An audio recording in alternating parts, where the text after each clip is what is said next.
You just compared nitrous to steak? Yes, yes.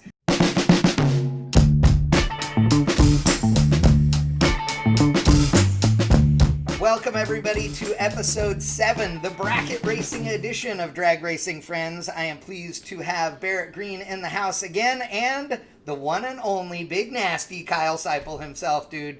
You are in the house straight out of Sonoma, California. Welcome. Got it, brother. Good to see you, man. What's going on, Barrett? Not a lot. Just holding it down in Texas. Nice. We are, Barrett and I are like an hour apart right now. We're doing our social distancing, so we're good. We're both kind of excited about this bracket racing episode of the show because we've had, we've had a lot of heads up racing guys on the show for a lot of different subjects and what have you.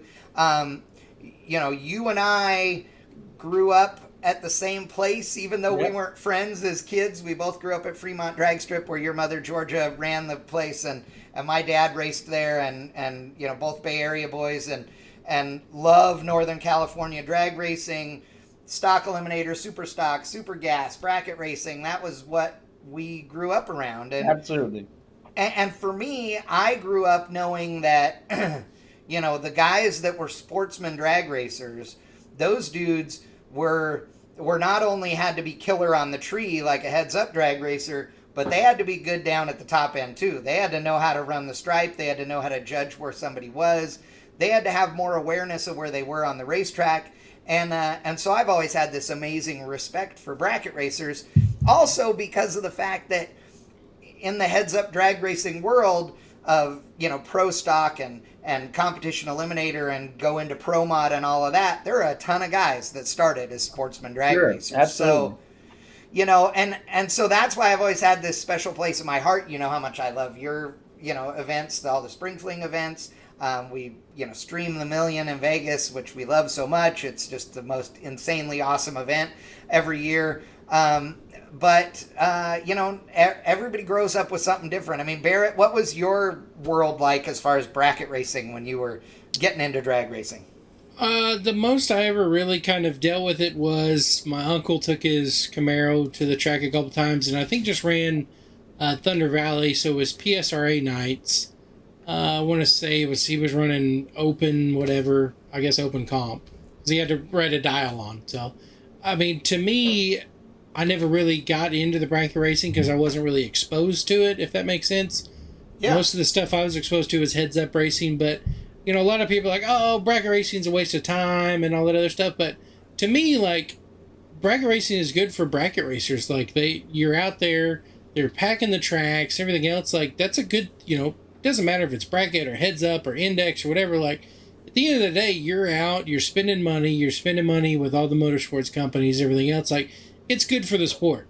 Is it my cup of tea? No, but at the same time, like, I don't go out of my way to watch, synchronized swimming or something like that. Like, I'm not, if it's on TV, I'm like, oh, it's cool, I'm going to watch it. But, right. It's, like you said, it's one of those ways to come up. Oh, yeah. And so, Kyle, you've driven, you grew up at the racetrack, right? Your dad was a successful racer. He's still racing today. Yep. It just makes me so happy to see him on the racetrack. Your mom hasn't been in a car in a few years, is my understanding, but she also no slouch on the drag strip. Oh, yeah. You've raced dragsters and door cars and roadsters and everything under the sun. What does bracket racing mean to you, and why bracket racing for you? For a guy that grew up at the racetrack, why bracket racing? Well, it just like Barrett was saying, from my perspective, it's what I grew up, and it's pretty much all I know. My mom ran Bayland since 1981, and I could remember so many dinners growing up that all we talked about is bracket racing, how we could make ourselves better, and most importantly, back in the day, the ET Finals Division 7 was by far the biggest race on the West Coast. It started in 1977, and that was our U.S. Nationals. I just remember that all year long we were gearing up for the ET Finals. That was in Famoso every October, and that was for us. It was the big go, let's just say. And so bracket racing is all I grew up with. Here we are. We're in 2020. And my dad has bracket raced the same car since 1958. So we're talking 62 years. He's raced the same vehicle. So, some people would say, well, how stupid is that? Well, yes, I can see that side, but it just goes to show that bracket racing, it's not the most expensive car. It's the most consistent vehicle. And you don't have to have the latest and greatest equipment. Obviously, that's an extreme case. I mean, racing the same car for 62 years. Yeah. I don't know if that is the right route to take. But that just goes to show that my dad's 83 years old. He's raced the same car for 62 years, and he's still pretty competitive. And there isn't many other drag racing classes that you can say that. So, I agree with you wholeheartedly, and I love that because my dad's 73, and still has the same Camaro that he ran in stock eliminator forever. I mean, he bought that car brand new in 1968, and it's part of the family. My 69 Camaro was an NHRA Stock Eliminator World Championship winning car. Mm-hmm. We've had it since 1978. I will never get rid of that car. Right. And so because of all the memories, right? Sure. One of the neat things to me about bracket racing is that you do find so many families that do it, right? And not families where perhaps the family all works to run one car, like a Pro Mod car or something. Sure. But where a family has 4 dragsters or 2 dragsters and 2-door cars, right? And that whole level of involvement to me is different. And junior dragsters, they're bracket cars. Yeah. And that's what this is, right? Sure. Stock Absolutely. eliminator, bracket. Yep. Indexes, bracket.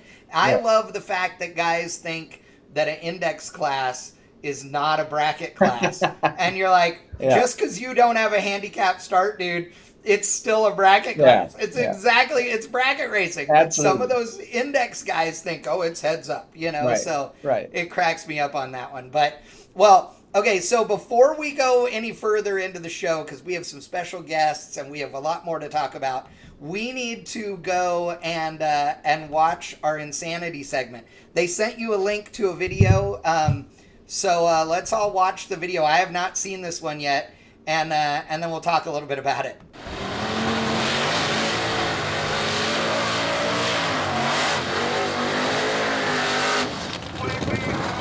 I approve of the burnout. Serious.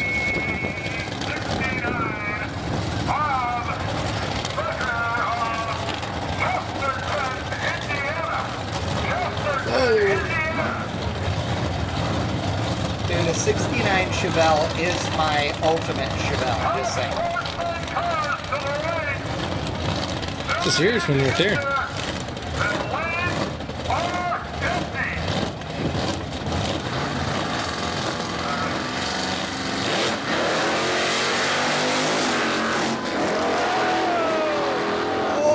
Taking out the cones.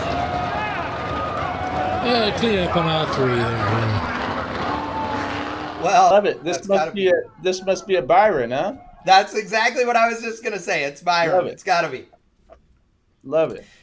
You don't see that kind of thing in a bracket race usually. No, not at all. Not at all. But last weekend, they what's his name? Cisco is every time I left, just monster wheel stand. I'm like, there's kind of, I guess, some science to bracket racing stuff. Like, I don't think that the wheel stand is really kind of one of those deals you'll want. There's a lot of variables in it, and there's 2 different schools of thought. Peter Biano and I go round and round on this. I always, regardless of physics and all that, when I see a car wheel stand and I look at the time slips, it's very consistent.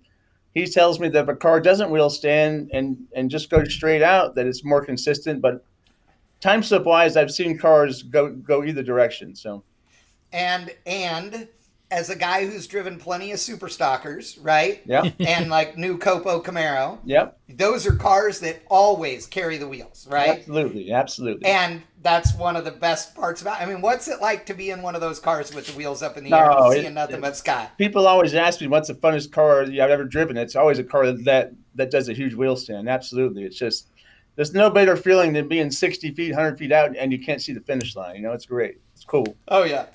Well, and I'll tell you, I'm with you because I've driven cars that are seconds faster in the quarter mile than some of the wheel standing cars I've driven, and and the wheel standing car is more fun. Oh yeah, absolutely. I mean, it just is. It's awesome. Now, from a consistency standpoint, right? The wheel stand versus no wheel stand, always been a big debate, right? Sure. But the greatest debate in bracket racing, okay, has always been door car versus dragster. Door car versus dragster, absolutely. Yep. And you've driven all of it. Mm-hmm. So, what's better?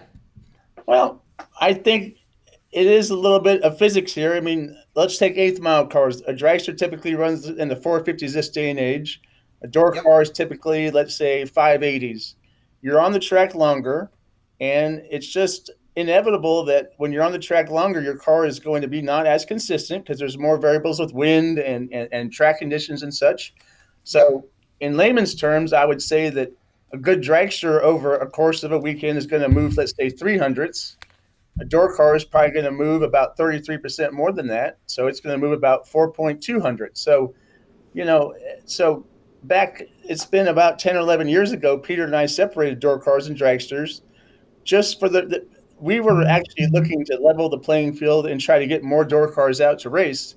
And our thoughts is that in the early rounds, when there's, 2 to 3 hours between rounds and there's more variables in between those rounds, door cars vary more than dragsters. But once we got to the latter round, which is going to happen each round within 20 minutes, a door car would be very, very competitive against a dragster. And, a lot of our competitors have separated door cars and dragsters, and it's pretty much the actual standard now. But that being said, I think overall a dragster is slightly more consistent than a door car for the most part. Yep. Now, you've raced for so many years. Have you done any heads-up drag racing? I never have, but I'll be the first to admit I'm the first one watching it. I mean, I've watched countless. I think that the real answer is that bracket racing is not much excitement. There's no spectators unless you're doing it. It's not much excitement at all. I'll be the first to admit. But if you're in the car doing it, it's just a game of poker, and it's actually very exciting. But heads-up racing, you could be in the stands, you could be in the car, and it's exciting for all. So it's just it's a whole different business model, whole different market for sure. And I agree with you on the core of that, right? Yeah. But one thing that, and this well, one thing that has surprised me over the years is as we started live streaming, the Spring Fling Million in Vegas, and then streaming more bracket races after that, the viewership on these bracket races was considerably higher than I expected it to be. And what I found was that, yes, there are tons of bracket racers all over the country that are watching, right? Mm-hmm. Sure. I would say that that's the majority of the spectators. Yep. But what I also found is our regular viewers that are heads-up drag racing fans, even the ones that are skeptical about bracket racing, would tune in to watch, sure, and then be impressed by the level of skill that was being, shown on the racetrack. Yeah, interesting, right. And they want to see what the fuss is all about. Right. Yeah. And I think that people, respect what is going on in the race car when they see guys running a thou off of their, dial with a 005 on the tree. Sure. And the margin of victory is a 10,000th at the stripe. Right. Like, exactly. And you had to do that. Like, that's not accidental. You know what I mean? Right. That to me is awesome. Yeah. And, I think that there's some misconceptions with bracket racing unless you're doing it. With the day and age now that everybody, for the most part, has a delay box and such, a delay box is just an aid for the driver. It makes it easier to cut a reaction time. A lot of people think that you have a delay box in the car and it automatically lets the car take off and you're going to go dead on every time. That obviously has no bearing. It's just a driver's aid. But there's a misconception that these bracket cars are all computer driven. You're going to go dead on every time. Absolutely not. You're the one driving that car. You're the one driving the finish line. And there's there's nothing more exciting than having like a 50-mile-an-hour disparity at the finish line and taking 1 or 2 thousandths, regardless if you're the slower car or the faster car. There's no more challenging, exciting thing in drag racing from my perspective, because that's what I grew up doing. But I think you're right. There's a very loyal following with the bracket racing crowd, and that's a majority of your viewership. But if you actually take time to see how it all works and you understand what's going on, it is fairly exciting. Yep. Oh yeah. And go ahead, Barrett. No, that's I was agreeing. Like, it's like you said, it's one of those things where you got to watch it and you see it and you start looking at, like you said, you don't just let go the trans brake and like, oh, it's going to run to 580 with a 2 and it does right. it. Like, yeah, none of that stuff knows, if it's windy, if the track's right. bad, if you're getting a lot of wheel speed. Like, there's a lot of stuff that goes into it, and you can't just jump in a car and be like, cool, put a number on there, let's ride. Right. Yep. Absolutely. Well, and I've found that a lot of people are confused by how a delay box works, and they believe, like you said, that it either just makes the car run a number, mm-hmm. or they believe that it does the reaction time. Sure. And it's like, okay, yeah. So top bulb racing, right? Yep. Pre-stage, stage, at the 5/10 pro or sportsman tree. So you get the top pair of yellows, 0.5 of a second later, or half a second later, the second, half a second later, the third, half a second later, green. Sure. So based on what your ability is to react, mm-hmm. and what is the rollout and reaction time of your vehicle from sure. practicing, yep. you put a delay in. Yep. And what you're just watching for is the top bulb, right? Yep. So when the top pair of yellows flashes, you let go of the button. Right. Yep. But the car doesn't do anything. The car waits for however long you put in the box. You've already predetermined. Yep. Yes, you have to program that, right? Exactly. So a pretty standard is somewhere around 1.1 seconds, absolutely. Right? Like, yep. You're good. That's You're just good, sort of that's just sort of the generic number, right? That's where you start at least, sure. right? So the thing is that people don't understand is the reason you're putting the 1.1 second delay in is because if instead you waited until the bottom bulb, sure, the car and you will react so fast that you will go red if you go on the last yellow every time. You have to have some delay in there, right? Correct. So correct. There's a couple of other ways to do it. So if you're bottom bulb racing, where you are not allowed a delay box, mm-hmm. which you guys have, sure. okay, at Spring Fling events. Yep. Those racers are then using a trans brake button like a Biondo button that is adjustable, right? So it has a very long throw. You push a button that literally has a throw of like 3 inches. Yep, so you have to move 3 inches to actually let go of the button. That slows you down mechanically, right? Yep. There's those kinds of things that people are doing, and you then leave on the bottom bulb. Exactly. But none of those things works without you as the driver perfecting your task and programming that driver aid to work with what your reaction is. Yep. So if you are not fast enough, there is nothing that will make you react quicker. So if you were just such a slow person that you could not possibly leave on the bottom bulb early enough, then there is no driver aid that's going to help you in that scenario. Yep. You in theory could be a top bulb racer. If you were a guy who had 1 second reaction times, then I guess you could be the world's slowest reacting guy and top bulb race. But I don't think you're going to be very good at it. As long as you're consistent, you're okay. Yeah. Right. I don't think that Luke Bogacki has that problem. I'm just saying. No. Who, by the way, Luke is going to be one of our guests here in a little while. Nice. So, I love it. So, I think those are some of the things that are misconceptions about bracket racing. I also think the index side of things. As a track operator, right?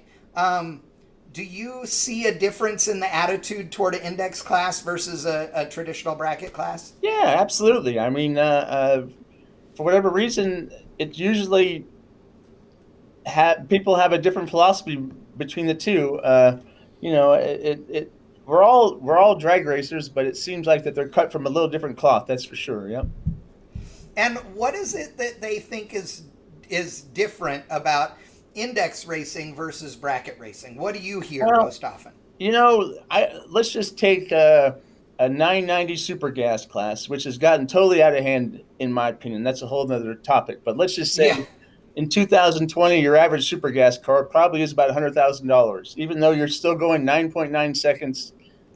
Once again, I'll use my dad as an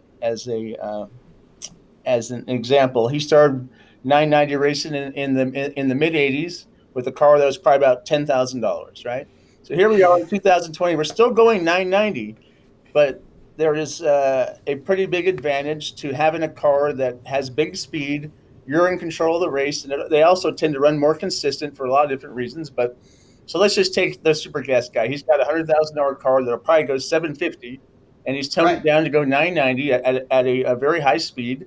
And then you take into a 960 class car that has a different set of rules to where it can have a throttle stop, but it's just mechanical. You have to have it in the same position all the way down. Right.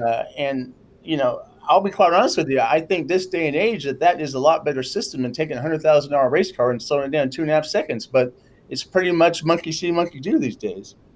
I agree. And look, we've got one of our guests, Jimmy Bradshaw, in the house. How you doing, brother? Pretty good, bud. How are you? Good. You'll have to forgive Barrett. He's the blank one with the map. He was having camera issues, so he. The unfortunate part is you can't see him in his overalls with no shirt, and it's awesomeness. We're missing all awesomeness, is what you're saying. Yes, exactly. Absolutely. So, Jimmy, we were just talking. We've been talking about bracket racing versus heads up. A little bit of bracket racing versus index. Obviously, you've been racing a long time. You've got a lot of experience in the heads up world, as well as the bracket side of things. You bracket race. I know you didn't have as good a weekend last weekend as you wanted, but but there are times, right, where the car is there and you aren't, and there are times where you're there and the car isn't. Seemed to be the whole weekend. Yeah. Well, so I have a couple things that I really want to talk to both of you about the big money bracket world versus the super comp and super gas world right now. But Jimmy, tell us, how did you get into drag racing and particularly bracket racing? Actually, so I'm born and raised in Maryland, and Capitol Raceway is probably about 10 minutes from me. So my father actually, he got a car, and we actually went down there, and it started out as a 14-second car. And, we got the bug and kept going and going and going and going and going. And we raced for years and years and years until finally, I think his car got down to be like a 10-second car, but it was an old car. It's a 37 Chevrolet. It's not your typical race car. Yeah. And then I kind of started helping out down there and so forth and so on. And I started racing myself probably about 14. I never did the junior dragster thing, but went in and started doing street car stuff and so forth, and kind of did that, and then got into the track working side of it. Yep. Help with track prep and stuff like that. And before you know it, here I am. So, well, so that's the interesting part, right? So you are a bracket racer. Yeah. But you are, in my opinion, and in many people across the country, one of the best track prep guys out there. You are amazing job with radial prep. You do a spectacular job. Tyler is a good friend of mine. He thinks incredibly highly of you. Him and I talk all the time. I know. And Lyle Barnett and I are, so tight. He thinks the world of you as well. So you see the events from both sides. The heads up guys tend to sort of think, the bracket car guys, know? Yeah. Why is that? I don't, and this has always been the funny thing. And to be honest with you, if you want to have my personal opinion, if you want a great driver in your car, find somebody that's been bracket racing for a long time. Jeffrey Barker, prime example. Say no more. The kid is, not a kid anymore, but my age. Yeah, you can't see me. I don't know why. The dude is just straight killer on the tree and always been for Top Sportsman and stuff like that. Now he's with Stevie and them, and he gets in their cars and tests and all that, and the dude's just killer. Every person that I've seen that's come from the bracket world of understanding, and this is the big thing, okay? Now you get in a car I don't say anyone can drive, a bracket guy or a heads up guy can drive any more or less, because each person has their situations that they have to be in order to drive the car. For a bracket racer, he's down there driving, as I seen this weekend, we had cars going 4-teens, 4-0s down there bracket racing. So they're down there, looking at the guy next to him, judging, whopping the gas, doing all this stuff, compared to a heads up guy that's letting go of a button and doing everything that he does full board straight ahead. You know what I mean? Right. So balancing both sides of it. A bracket racer is very seldom gonna experience a car that tries to wheel stand on him and do some crazy stuff. Right. Compared to like a heads up guy. Look at Marcus Burke, at a Ducks race. Yeah. Man takes off in 6/10 into the run, like it's trying to go airborne. Go to the moon. Oh yeah. And that's something that a bracket racer would never experience for the most part. You know what I mean? But on the other side of it, there's a lot of driving talent that a bracket racer has that a heads-up guy doesn't have. I mean, you could look at a qualifying sheet for a lot of times and see on heads-up racing and see reaction times and really see that there's nothing there. I won't say nothing there, but a bracket guy is really, really sharp when it comes to the trees and stuff like that as far as dude, and look at the guys who have gone to the upper echelons, right, of NHRA drag racing, who are former or still current bracket racers who absolutely tattoo the Christmas tree in a Top Fuel dragster, right? I mean, the truth of the matter is a Top Fuel car, dude, any reaction time that is under a 50 light is epic, right? Yeah. Pretty much guessing. Yeah, 80 is like, an 80 light is like the standard, right? Yeah. And I mean, if you run 80 lights every run at an event of yours, Kyle, that we better hide the sharp objects, because you're going to kill yourself after a weekend like that. Like, you should just stop and start drinking, because you're out, But, I mean, it's all relative. Like, we did that Pros versus Joe's practice street tournament, Yeah. And, the pros are very competitive. There wasn't much difference between the pros and the touring bracket racers. There really wasn't. But it's just, a Top Fuel car, I think 040, 050 is pretty much the best light you're going to get for the average human being that stayed shallow. Whereas bracket racing, you're just fine tuning the delay box to be as close to 000. So, it's a whole different set of circumstances. That's all. But but I will say this: there is some heads-up racers that do use delay boxes. There is some. Oh, yeah. I know some grudge guys and stuff like that, because they are quick with it on the tree and they're red lighting, so they got to use the delay box to put some delay in there, so they're not giving away. I mean, this is the crazy thing, and even with this race this weekend, so I got to thank the Lord, I got a chance to prep a race that paid $1 million. Sure, right. And I have to say, that's kind of the difference for me from what I do as far as track prep, because on that $1 million drag race, I mean, these guys are racing for $1 million, whatever the split was at that time. You're still talking hundreds of thousands of dollars between winner and loser. Yep. And for me, I remember Steve Cisco was coming around to come up for the final in the door car, and Tommy Cable's, one of Cisco's good friends, and he comes over to me and he goes, "Is the track good?" And I said, "Yeah, it's fine," not thinking anything of it. And of course, when somebody asks you, you're like, "Oh no, here we go." Anything could happen. Right.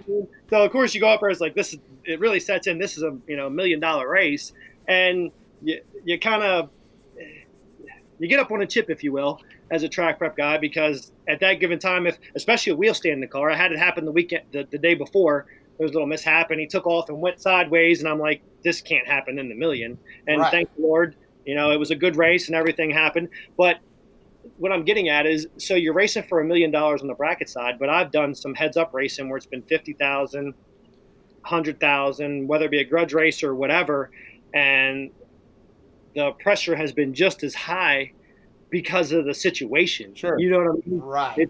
It's really crazy to be in a different situation and see not only the money takes precedent, but also the type of car and everything else. Yeah, when you get a heads up guy that's like, "Hey, is the track good?" They're not finna throw a 650 on the board. Like that's not what they're finna do. They want to know, hey, this thing's loaded to bear. We're gonna send this bitch right here. And they're trying to go 3 seconds, 370s or whatever on a 215 tire. You know what I mean? Not going for 14s or whatever on a a Mickey on a little bubble. Yeah, exactly. My driver's a little slow, so we're gonna run it out the back door. Exactly.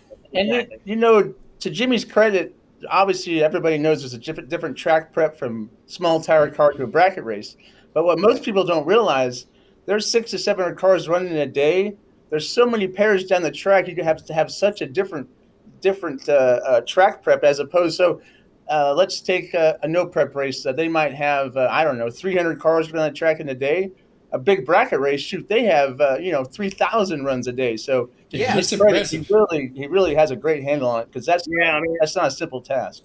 Yeah, and that's even what I said with this race. It was 600 and some entries. I think 630 for the million. So when you start that race, you got your. So and when I started this, I had what was it? Bottom bulb cars, your foot brake. Then we went to top dragster. So I went from running 7-second cars to Tanner Miller in 377, I think. Yeah, Tanner Miller's 377 with his, and this was back to back. Yeah. And then I got a top sportsman car running. I think my fastest one there might have been 420s or something. I don't remember. And then you go back to door cars and then back to connectors and just like Kyle's saying there, when I go to do track prep for these, so the small tire thing, you understand, you may see the tractor out there a good majority of these races doing the track prep we have to do for these small tire cars. Right. So you can tune your track more frequently, should I say. But on these bracket races, especially like in Michigan, it's 100 degrees, 140 degree track temp. And for door cars, if you have 250 cars, you're out there for 125 pairs and you cannot stop. If you get bald spots, if you see something happening or whatever, it's guess what?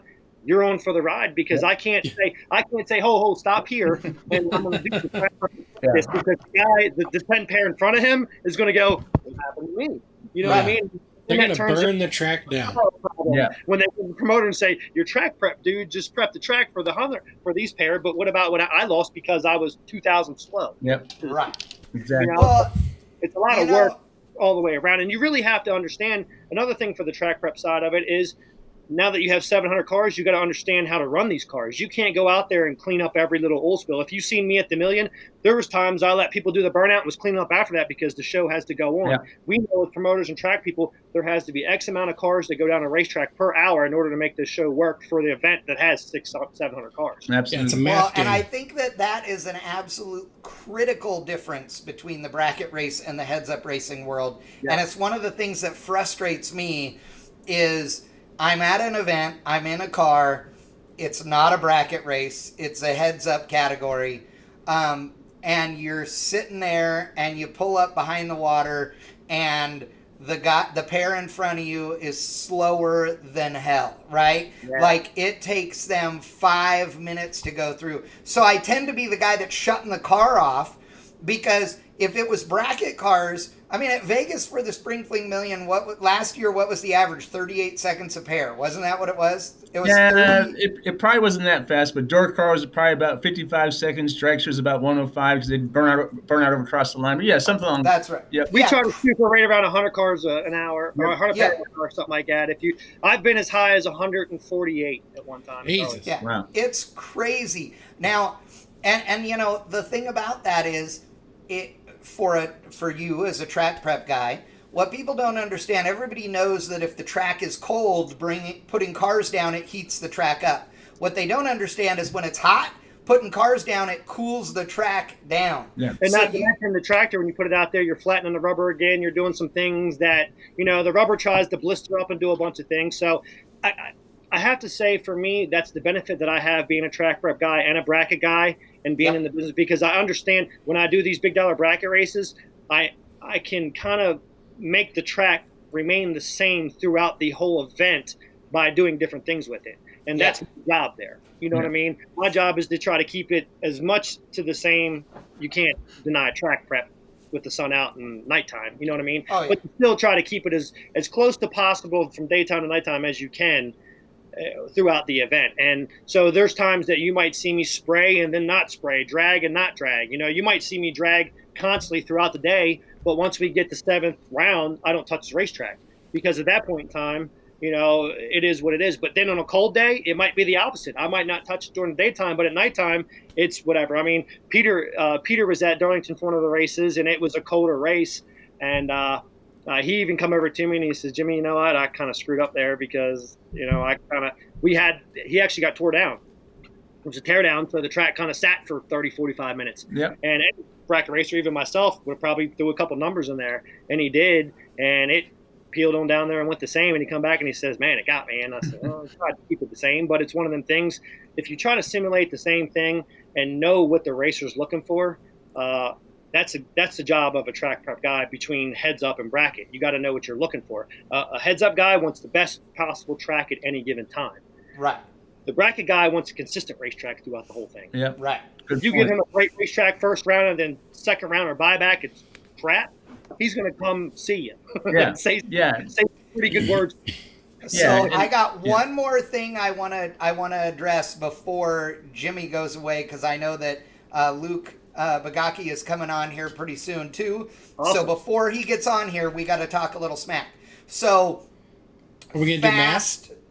Yeah. Yes. Fast cars. Okay. Super gas, super comp. You've got now super comp cars that run 180, 190 mile an hour. You've got super gas cars that run 175 mile an hour. In the big money bracket world, where guys are not slowing their stuff down necessarily, right? They're just running it out. Okay. But dude, in super comp and super gas, I am not for the 170, 80, 90 mile an hour cars. I just don't like it, me personally. What do you guys think? It's the bottom end game. I mean, Kyle knows this. I mean, whoever's the fastest guy controls the drag race. Yeah.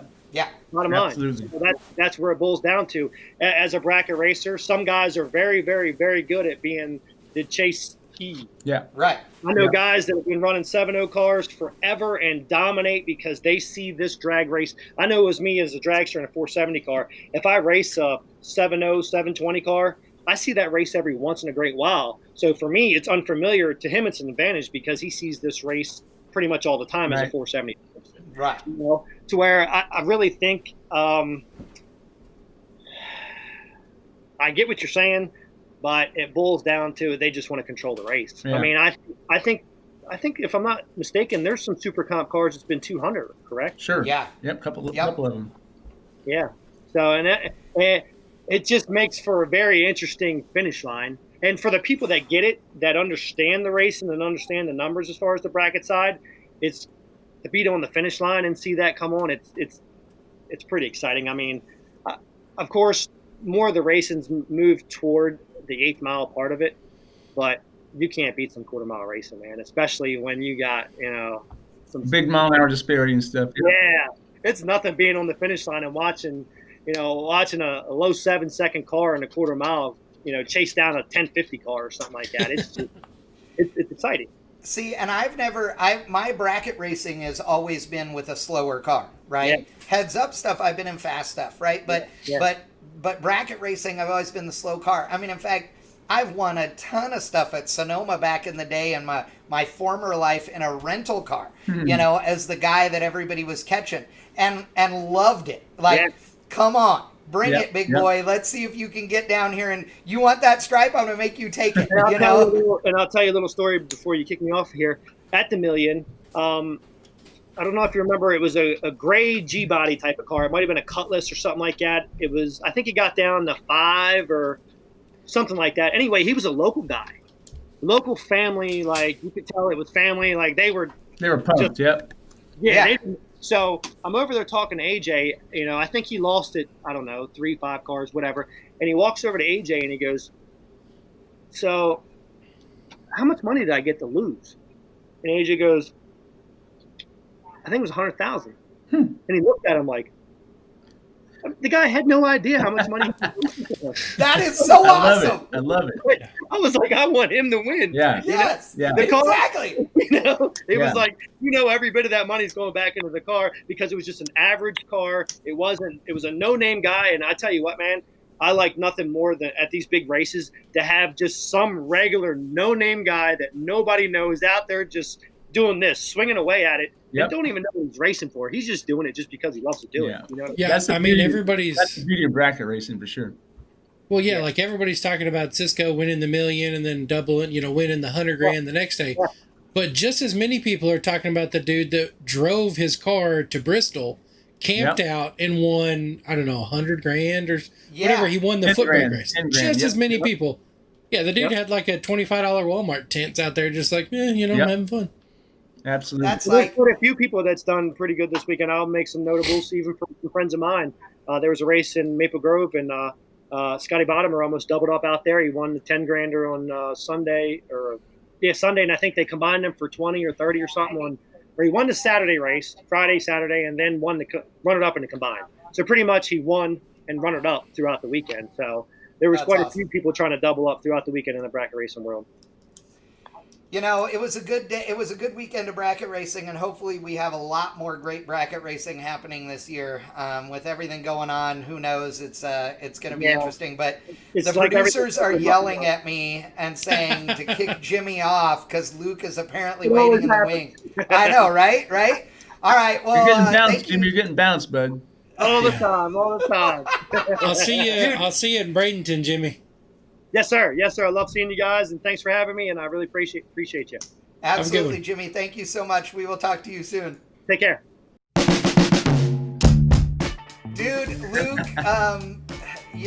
we were just talking about fast dragsters, fast door cars, fast bracket cars, how Super Gas and Super Comp have gotten so crazy with speed, and the rest of the big money bracket world, and then here you show up wearing your Nitrous Express hat because you are very well known for putting a big kit on the button in your dragster, and I've heard rumors of 500 or more on the kit, and I say if I were you, I would swear it was 1,000. I'd swear there were 4 kits because it's like folklore. It's so good. So.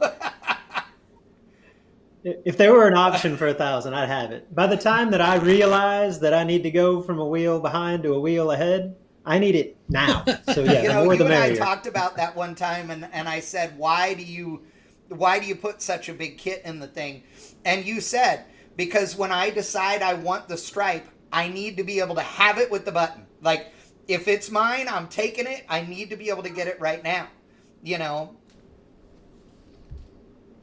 Need a 100 shot of 150 like that. No, you got to make the call way too early for all that. Yeah, it's like getting a damn prime rib, Chad. You're not going to get a 2-ounce prime rib, right? I mean, you're going for the 16, 20 ounce. You're not going for the 2 or 3 ounce prime rib. I love you so much right now. You just compared nitrous to steak. Yes. As the nitrous guy too, right? I'm a everything. I love power adders, regardless, right? But I like naturally aspirated stuff. I'm a pro stock fan to the core. Like, I love naturally aspirated power too. But dude, I mean, nitrous has become so commonplace in the big money bracket racing world. And now superchargers and everything else that really, it took a long time for them to get as popular. Like Pro Charger's a big combo now. It is. That's just come a long way. And for me, like the nitrous side of it was always more of a race manipulation tool. It was something that you could utilize when you're late or when you feel the car spin or change the look of the race or something like that. And honestly, I feel like I don't want to take credit. Like there was a handful of racers that were a little bit ahead of the game in that regard.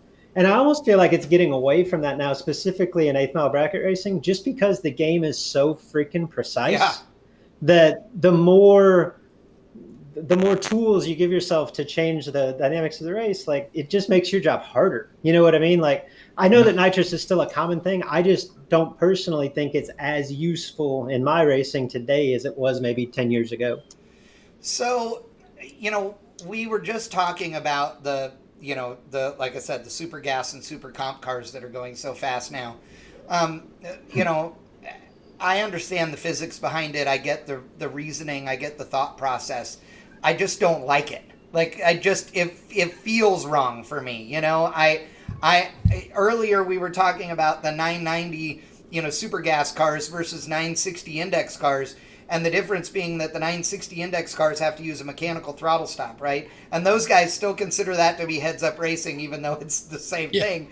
But you're taking a 990 car that, as Kyle said, could probably run 750s, and you're slowing it down that far. That part just doesn't feel good to me. Like, I understand it from a logical perspective, but in my heart of hearts for drag racing, I just don't like it that much. But is there a way to ever go back? I mean, is that even possible given the way that this entire world has sort of morphed? I don't know that there is. And to your point, I think that there's a loss of spectator appeal, which I think is ultimately where you're going. But I think the biggest detriment from a competition standpoint is we have just successfully driven the maybe not the necessary cost, but the seeming cost of competition through the roof. You know what I mean? Like you don't necessarily need a 170 mile an hour super gas car to be competitive, but the feeling is that it's an advantage to have a 170 mile an hour super gas car, especially when that's what, a significant percentage of the field is doing. So to that end, and I think that that's infiltrated not just the NHRA ranks, not just Super Comp, Super Gas, obviously stock and super stock, but into the bracket ranks. Like I feel like we've allowed, and maybe it's a byproduct of technology that you can't take back, or you can't necessarily have done any different way. But I do feel like we've allowed the cost of our sport to escalate to the point that I'm not sure it's healthy. I think that's with every form of racing. I agree, Barrett. Sure. It is. It's gone in every form, but it's sort of more expected if you're running at something like Radial versus the World or Pro Mod or Pro Stock or what have you. True. But what's interesting is those are the classes that sanctioning bodies always change rules on in order to lower budgets, right? When, quite frankly, I don't give a shit if Don Schumacher spends $1 million or $5 million. That dude's got it to blow. But I do care about my neighbor down the street being able to afford to get his back half Nova out and go run super gas at an event with Kyle, right? Yeah. That I do care about. So, Kyle, what do you see? How do you see it impacting the racing community at your track? Do you see a lot of guys showing up for the Wednesday night ET brackets that used to run super gas, but now they feel like they can't do that at national events, so they run the bracket classes that are your weekly program, or what? We have quite a few different clientele. Wednesday nights is pretty much the guy that has a street car. 85% of the customers have some type of street tire, don't even have slicks. Then you get into the bracket classes we run once or twice a month. Then you get, somebody that isn't necessarily going to run a national or divisional, but he's kind of grown out of the Wednesday night phase. You're talking about three different clientele, but back to your point, like you say, I would brought up in an example earlier that now the average super gas car is probably about $100,000. That's probably about what it costs to get a competitive super gas car. When my dad started in the mid '80s, it was probably $10,000 to $15,000. So, but to Luke's point, where do you draw the line? I mean, we have a lot of racers spending a lot of money with the manufacturers, which is good, keeps that part of the industry going. But at some point, you're going to price yourself out of the ballgame. I mean, basically, you're getting a smaller and smaller percentage of people that have an opportunity to race because the cost is so expensive. So how do you fix that is a good question. I mean, a lot of different forms of motorsports, they put a claiming price on it. Like, so for instance, I don't think you do this, but let's just take a super comp class. You'd say, okay, at any point, somebody could buy your car for $50,000, right?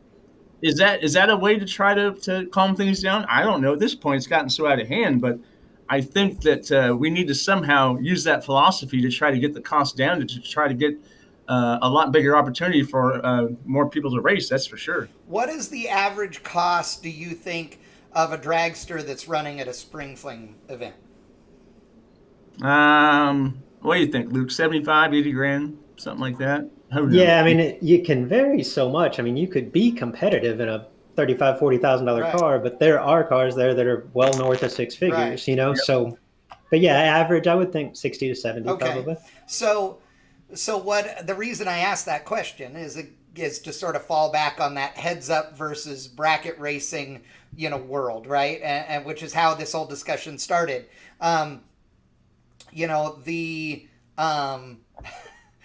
The interesting thing to me is that you and I both know that there are a lot of guys out there racing heads up categories, right? In a LDR car or X275 or whatever, that are in a car that cost $50, $60, $70,000, right?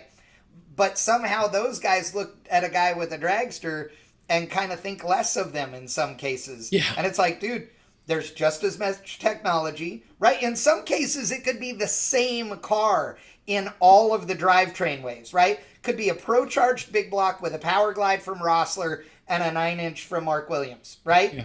The same exact components that make both of them go fast down the racetrack with the same Holley EFI or whatever. And yet the heads up guy somehow feels like he's superior to the bracket race guy. And I I don't know. I don't get it. That's not how it works for me, but it seems to be the case. I think that's just a lot of people racing like within their means. You know what I mean? Like we always talk about how can we slow racing down? We associate slowing racing down with it being more affordable and cheaper. But at the same time, people are finding ways and means and everything else to move up to a class or to go, hey, you know what? I'm tired of index racing. Let me get this. I want to run 420s in a dragster. I had a second uncle that used to race Top Sportsman for NHRA. He was horrible. He went 12. He went to 12 races and won one round, I think, right? Just spent ungodly amounts of money, but he always wanted to be like number one qualifier or, top mile an hour. But that's what he wanted to do. And then he was like, well, got to shine the rig up and got to hang out and have fun. And those guys are out there and they're doing it. They're driving the price up, but at the same time, the ones that like to race and want to race are also meeting them at that same level to race just as much and go just as fast. And it's do you see that the world of bracket racing, as you've grown up in it and as you've become in the position that you're in as a promoter, as a racer, etc., Kyle, do you feel like it's more or less monkey see, monkey do than ever, or is it just the same as always? Well, I think all forms of drag racing is a lot of monkey see, monkey do for obvious reasons. But, I think bracket racing is still flourishing. Back to the super category racing, that type of racing seems to be on the decline, let's say, the last 5 to 10 years. I mean, years ago at the U.S. Nationals, the biggest playing field there is, you wouldn't be able to get in the race unless you went to 5 or 6 divisionals the prior year. The last couple of years, the U.S. Nationals, you could sign up 2 days before the race. Yep. So that definitely tells me that type of racing isn't flourishing, and there's a lot of different reasons why, I'm sure, but bracket racing, you see more people winning with a inexpensive car than you do in superclass racing for whatever reason. Yeah. So I think that if you fine tune your equipment bracket racing wise over years, you might, for whatever reason, you see them winning more than you would in a super category type of scenario. Yep. So, I guess one thing too, I get comments on this all the time. We live stream all the drag racing. Mark Walters, and Motor Mania TV live stream all the drag racing. Warren is live streaming drag racing. The amount of live streaming that is going on at bracket races has gone through the roof over the last, 5 years or so. Sure. Everybody is commenting to me all the time about, are there just a ton more big money bracket races than ever? And I feel like there are more big money bracket races than there have ever been, and the coverage is bigger. Do you think it's one or both, or? Yeah, I think you could check both boxes there. And I was actually thinking about this today because as a racer at the highest levels or the richest levels of big dollar bracket racing, originally with George Howard and then ultimately with Randy Folk, like the original million, the atmosphere and the electricity when you're on the grounds is unmatched, has been for years, right? And then when Pete and Kyle's Fling series really took off, I feel like they did an unbelievable job of two things. Number one, making it more of a social event, more of like you have to be there to be a part of it. And also, they weren't necessarily the first, but I feel like they really raised the bar in terms of production quality for the live feed and got more attention and more eyeballs to it. And I feel like just this past weekend, like the SFG gang and the 1.1 million, like I feel like they put it all together in one basket in a way that probably hasn't been done yet. A lot of it just due to the immense purse. And I would imagine, I wasn't there, but I would imagine that the atmosphere there was incredible. And it just kind of fed through the screen. You know what I mean? Like it seemed like the total package. But in reference to what you'd said, there are definitely more and richer bracket races today and more available than ever. And I think the majority of the high level events are available for public consumption without I mean, look who they had for their announcer this weekend at the million. Right. You know what I mean? Like, yeah, right. And Loans really enhanced the whole production. I mean, it just brought that professional touch to it. Like, Yeah. it was awesome. It was, I don't get into watching a lot of the live feed stuff, and I was glued to it personally. Well, so the producers are griping at me, telling me we got to go, but let me ask you guys one more question along those lines. So, you know, with these big money races, you know, becoming, you know, more and more prevalent, okay, just having more of them in general, are there more guys that are professional bracket racers who make their living racing at bracket races now than there used to be? I mean, I remember when the Richardsons were like the most talked about guys that were doing that for a living, and then you ended up with you know, with others obviously that were doing it as well, and Stock Eliminator and Super Stock racers, you know, that were doing that kind of thing, like Fletcher, right? But are there more guys now than ever, or is it still just a core group that are doing it professionally? I think it's still a very small percentage. You know, I think this day and age, there seems to be more disposable income, and that's why you're seeing more and more races pop up and a lot more racers than there was years ago. But I'd say that it's still a very small percentage. But there's probably last weekend, there's probably 20 or 30 people on the grounds that truly do it for a living, Luke, if you had to guess. I mean, I don't think it's even that high. Right? Yeah, right. Yeah. I mean, I think there's always been a 3 to 5% of the people, you know, are actually doing that for a living. That's for sure. Yeah, I think it's different now in a lot of ways.